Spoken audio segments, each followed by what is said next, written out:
एचा घातांक यम गुणिले एचा घातांक एन बरोबर एचा घातांक यम अधिक यम प्लस एन, म्हणजे इथे घातांकाची फक्त बेरीजच करायचं काम आहे. त्याच्यावर आधारित दुसरं गणित मी घेते.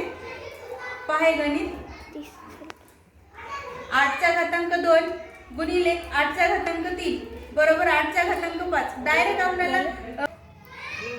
ऋण संख्या ऋण 5चा घातांक 3 गुणिले ऋण 5चा घातांक 4 तर याचं उत्तर येईल ऋण 5चा घातांक 7.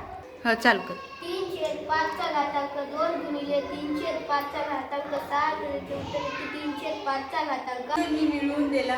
विद्यार्थ्यांना कृती करून अध्ययन केल्यामुळे त्यांना खूप सोपं गेलं. आणि इथे बॉक्समध्ये घातांक दिसत आहेत, पाया दिसत आहे. मग याच्यामध्ये घातांकाचं डायरेक्ट घातांकाची बेरीज होते हे असं स्पष्ट दिसल्यामुळे त्यांना व्यवस्थितरित्या घातांक हा सहज सोपा घटक वाटला.